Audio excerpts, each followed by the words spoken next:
Do your thumbnails look like this, but you want them to look like these? You have watched Flaw's tutorial, you've watched Iwi's tutorial, I don't know how to say that, sorry. You even watched Sammy Green's old tutorial from way back when, and you followed these tutorials to a T, but no matter what you do, you aren't getting the result you want. It's most likely because you're not implementing the basics into your workflow.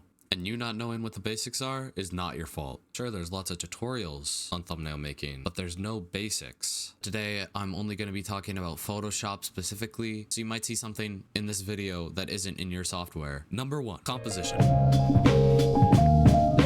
Do any of you even know what composition means? I definitely don't. So here's the definition. It's the nature of something's ingredients or constituents, the way in which a whole mixture is made up. So do any of you know what that means now? Yeah, me neither. The only words that I understood in that definition was ingredients and mixture. What that means to me, at least in terms of thumbnails, is you need to have your ingredients in a mixture that works well together. When you're talking about thumbnails, let's say you look at this thumbnail from earlier in the video. It has all of the ingredients, but it's not a really great mixture. So let's compare. This has the exact same elements, but the elements placed nicely and easy to understand. Now, how do you go about getting good composition? Well, telling you isn't going to be as easy as showing you. Now this one, it's not terrible, but all of the elements are way too small. As a good rule, you want your character almost touching the edges of the canvas. Of course, in some cases, you want the character to go off the edges if you want to show expression or just want a close-up of the face. The reason you want your elements so big is because when it's on YouTube, the large thumbnail that you've been looking at in your editing software is going to be really tiny on someone's phone. They might not be able to understand what it even is. Besides from the keyboard being too small, it is being covered by text. What's wrong with this mouse? Now, it's not terrible besides it being quite small, but what you could do to make it better is actually flip it, and it makes it flow way better. So now let's look at the one that has good composition. Everything is bigger. It's easy to understand and see what's going on. You don't need the text there. You can easily tell that this video is linked to keyboard and mice. The mouse, it's flipped. It flows with the character. Barely any empty space on the left side. I hope that helps you understand better. If that doesn't, another really good way is look at other people's thumbnails and see what they did and see if that works well with your thumbnail. Another good tool is the rule of thirds. Oh yes, it is situational, but if used right, it can make a thumbnail way better. A really bare bones explanation on how to use the rule of thirds is make sure your main characters are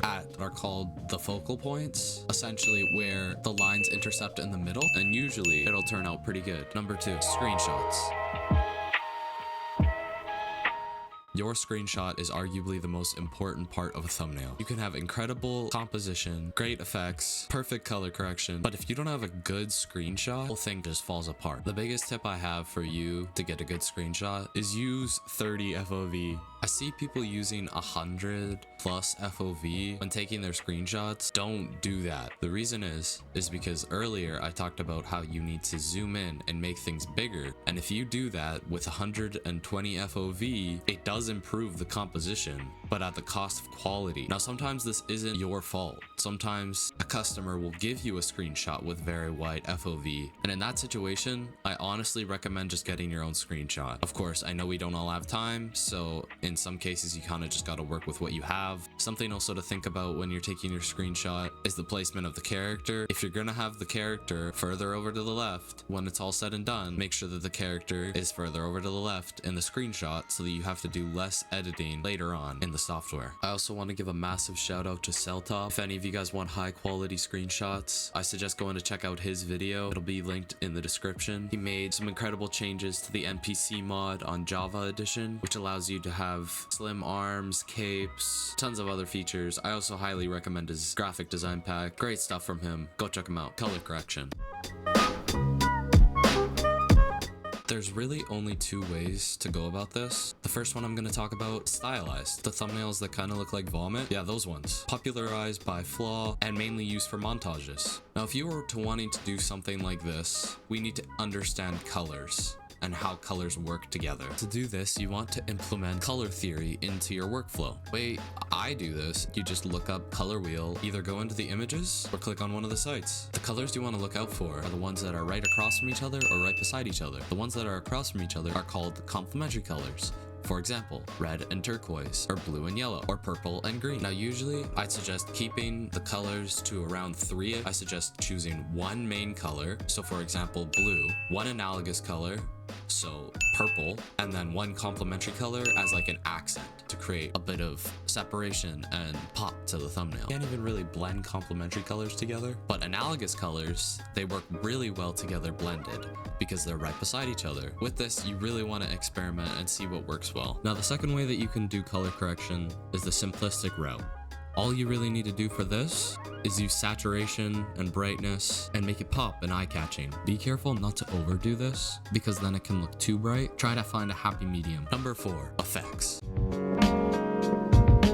Now there are tons of effects. Today, I'm just gonna narrow them down to the main ones that you should be focusing on. And that is blur, overlays, and layer styles. Let's first talk about layer styles. The way that I would use it is to brighten up the character and to make them look more interesting. But there's lots more that you can do with layer styles than just that. Usually, the ones that you want to be focusing on is drop shadow, inner glow, and gradient. Those are the main ones. There's definitely more to experiment with. Another one that I really love to use is bevel. This can add a really cool light effect on your character to make him look brighter. Experiment, figure out what looks good with this. One of the main things that you want consistent with this is the light, or the part that you're brightening up should be in the direction of the light. For example, if there's a sun in your picture or you see the light coming from one side, make sure that the light is coming from that side and not from the other direction, because then it makes it look weird. Now we're moving on to blur. Now there is tons of blur.